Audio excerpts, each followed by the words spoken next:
It's Sunday morning, so it's time for Wabash Talks. Thanks for joining us. This Sunday morning, we have Kit Bittencourt. She is the founder of Utopian Oasis. Thanks for coming into Wabash Talks this Sunday morning, Kit. Thank you. Thank you for having me. So give me the mission statement, the purpose of why Utopian Oasis exists. The purpose of why we exist is we want to give people the opportunity to reach out, get help, those who are struggling with addiction, their loved ones that may be struggling with their current addict, or and just give them a sense of hope, that there is a better day tomorrow. I think there's two types of people in Wabash: the people that don't really understand how bad the heroin and meth problem is, and the people that think that it's bad but they don't know how bad it is. You work in this every day. You see how bad the drug problem is in Wabash. So how bad is it? It's bad. It's bad. We lose over 47,000 people a day to drug overdoses. If you take the number of people, around 36,000 in Wabash County, in one day that could wipe us out and half of another county. This is how serious this is. There's new drugs that are coming in all the time. It's hard to keep up with, but people need to stay educated, educate their children, educate themselves, be on top of things, and try to understand what's going on and how desperately we need help. I remember that Molly came in a few years ago, and so you have new drugs coming in all the time. Mm-hmm. Right now there's a drug in Florida, and it's coming out of China. It's called Flocka. It's making people crave flesh. That's how sick that is. There's a crocodile that's called, it's called crocodile, come out of Russia a couple years ago. It's what they call a bathtub heroin. And when people inject it, it eats the meat right off of their bones. The scary part is that when people are out buying the heroin, they don't know what they're getting. They think they're just buying heroin. They're going home, shooting it up, and losing an arm. So you told me some really amazing statistics about Wabash County in particular from a study a few years ago. Tell me about that. Sure. I was reading an article a while back, and I was actually shocked to read that myself. I can't remember if it was 2 or 3 years ago. Wabash County was number one in the nation per capita for heroin usage and number one in the United States per capita for meth labs. When we're beating out New York, L.A., Orlando, whatever these big cities, in some of those cities, our little 36,000, they have that in one apartment complex, you know what I mean? And when we're beating them out, how loud does that scream help? Do you focus mainly on narcotics addiction, or you want to deal with addiction across the board? We deal with addiction across the board. I have some clients that are sex addicts. I have some that are gambling. I even have people that come to me for smoking. Whatever it may be, addiction is addiction. It doesn't matter the vice. We also deal with alcoholism, that type of thing. And we have a lot of cross addicts that are drug and alcohol or drug and sex. And so you want to start a brick and mortar facility. You called it a safe house. Yes. And tell me about the efforts to put together a safe house, get that started. We've been in the talks of this for a while. One of the big problems is Indiana resources are next to nil if they have no insurance or state insurance. I currently have 133 cases on my desk for just Wabash County alone, over 200 nationwide, that they have no insurance. There's no way to get help. So we're trying to put together something where we can open up a safe house where we can bring people in, help them detox, get them into some IOPs, get them to meetings, get them to treatment, and help get them on their feet. When we can't get them where they really need to go, we do what we got to do. I think I told you the other day, for the last year I've been bringing them home and doing it if I have to.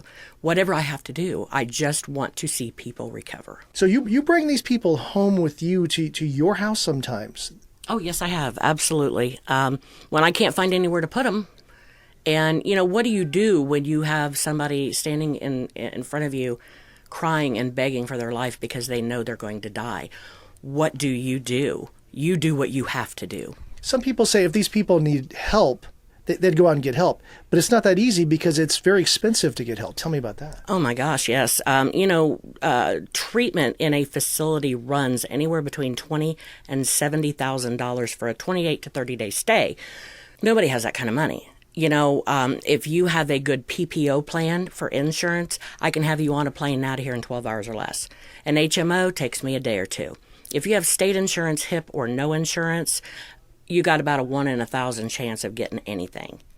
Again, we need help. There's not a lot of resources here. I know people say, oh, well, there's the Bowen Center, there's St. Joe. One of my issues with St. Joe They do offer a detox, but ironically, when I called in the other day, they said, we don't detox off of opiates. Well, what do you detox off of then? And they only do a 3-day detox. 3 days is when that addict is getting good and sick, and then they're going to put them on the street. So what is that addict going to do? It takes a good 7 to 10 days. Why is it so important to get the people who want help out of their community that they live in? Why is that so important? I'm a big believer in that. And, if we can't, we can't. We do the best we can with what we have. But if you're close to home, it's too easy to walk out of that door. If I can ship your hiney across the country, you're less apt to walk out of that treatment when you get mad or aggravated or get the urge, because where are you going to go? Who do you know? You're 1,500 miles away from home. So, you get them away from the environment, away from the chaos, away from everything they know, where they can make a fresh start, clear their minds, and recover. So you grew up here in Wabash. You spent some time in Florida, but you've been back for a year. Is the drug problem here and in the area worse than it's ever been? Absolutely. I grew up, I'm a recovering addict, and I was born and raised here in Wabash, and my drug, I don't know what you want to say, delving into it or trying it out was in the 80s. Back then it was, smoking some pot. You heard of some people doing some cocaine, maybe trip on a little acid. And I'm not belittling that, because when I say that's all, but that's all you really heard of. You didn't hear of opiates. You didn't hear of pills. I didn't know anybody did heroin. Never heard of it. Never even heard of meth, flocka, all this other craziness. So I would say really, over the course of time, it has just gotten worse and worse. A big portion of addiction, the base of it is mental illness, and people don't understand that either. They want to say, well, they're just stupid junkies out there using dope because they're stupid. Well, the sad part is that probably 90% or better of these people suffer from a major mental illness. They're self-medicating. My personal experience, and I love my mother. She will love me. She's passed away now, God love her soul. But she was an addict and didn't know it. These doctors put her on pain medication over the course of 20 years, upping her prescription, upping her milligram, to the point that she couldn't go without it, without becoming violently ill. She was a drug addict and didn't know it. Wow. There's so many different circumstances out there. It's not just because, John Doe decided he wanted to get high today, so he's a dummy. There are so many circumstances. The pharmaceutical companies need to own up. The doctors out there who are pushing it because they're getting kickbacks, they need to own up. Everybody plays a part in this mess. I mean, the doctors were overprescribing OxyContin for a long time. Then they said, oh, we can't prescribe that anymore. Then people are already hooked, and then they got to go on the street and buy heroin. Absolutely. That's what I did. I have a lot of chronic illnesses, and thank God I'm living on a leave today. But, they put me on the pain medicine, and I didn't know anything about opiates then. I never messed with pills. I never did anything about it. So I was taking it like I was supposed to. Well, then it became more and more and more and more and more. And then the doctors just decided, well, we're not going to give them to you anymore. Well, by this time, after 6 years of being on extremely high doses of pain medication, that's what I did, and that's what a lot of these people are doing too. You got these doctors' offices that are getting shut down here recently. First thought that came to my head is, Katie, bar the doors. You told me yesterday that the media coverage has inspired people to want to get help, and they've contacted you. So if people are hearing this morning and they want help, what should they do? Call me. Call me right now. Don't wait. I'm sorry, I'm going to ramble here for a second. The only one place in the state of Indiana that takes no insurance or state insurance currently has an 8-month waiting period as of yesterday. These people don't have 8 months. They don't have 8 days. I know some don't have 8 minutes. If somebody out there needs help, call me right now. Pick up the phone, call me. I will do everything I can to help you. Well, give us your number. It is 260-306-1325. We are on Facebook as well. You can find us there. We have a website, which is www.utopianoasisdrugfree.com. How many people are part of your Facebook friends and part of your organization? We currently have 5,600, a little over, I think, 5,600 members in our adult group, we also have a youth group called Utopian Youth Against Drugs and Bullying. We currently are pushing right around 600 members there. So Utopian Oasis is more than just a Wabash organization. That is a more regional organization? Absolutely. I actually started it in Florida. I was down there. I was bored. I couldn't get to an NA meeting. And I thought, if I get 10 people on Facebook to chat about our problem, I'm blessed. A year later, we're pushing 6,000. This wasn't something I looked to get into. But when the man upstairs calls, you better answer it. So that's what happened, and I'm blessed to be able to do what I do.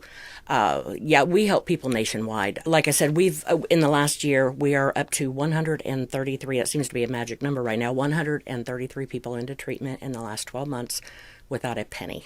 Wow, that's amazing. Talk to me about this movie that's being made, Wabash City on High, I think the title was called. Yes, I absolutely love it. The two gentlemen that are doing it, they are very talented, very smart young men. And they're trying to do exactly what you're trying to do, get it out there that, hey, we have a problem. This is really what's going on. We're down in the trenches with these people. We see exactly what's happening. We're trying to expose that in a good way. A lot of people think that this documentary, as well as they think Utopian Oasis, is against the community. We're against the police. No, we are for all of that. We are for the community. We're trying to put out there what's really going on so that people can wake up and we can clean this mess up. It's not too late, but if we don't act now, we're going to be a ghost town. Some strong statements right there. It's truth. Okay. Tell me about what you have coming up in May. You have a candlelight vigil? We do. We've got all kinds of good stuff coming up. Actually, next weekend, we are forming a group from our group because we get involved with all kinds of groups and organizations. We all kind of join together. Next Saturday, we're going to LaPorte. They're doing a walk for heroin. Anybody wants to go, get a hold of us. They can ride with us. The 21st of May, we have a candlelight vigil to honor those that we've lost and bring awareness and education to the community. That's right here in Wabash? Yes, we're going to have it at the City Park at the Big Pavilion. We've got some people that are speaking. We've got some people that are going to be performing musically. Reverend Mike Moore is going to open with prayer, give a little sermon that kind of relates to the recovery world. Let's sum up this by you giving the information of how people can get a hold of you one more time in case people are listening to this and they know right now they need help. What should they do? Call me, 260-306-1325, or get me on Facebook under Utopian Oasis or my name. I'm under Catherine Kit Bentoncourt. Reach out, call. If you don't call me, call somebody. Get help. That's all the time we have. But amazing. This is an important topic that I think people need to know about. It's very important. And, and I've said it many times that we need to educate ourselves because there's so many people out there that they watch 2 episodes of intervention and now they're a specialist. That's not the way it works. It's a very complex, difficult thing. You have to be careful how you handle this because you can actually go in with good intentions to fix it and make it worse. We've been talking to Kit Bittencourt. She is the founder of Utopian Oasis and the #1 hope dealer here in the town. Thanks for coming into Wabash Talks this morning. Thank you so much for having me.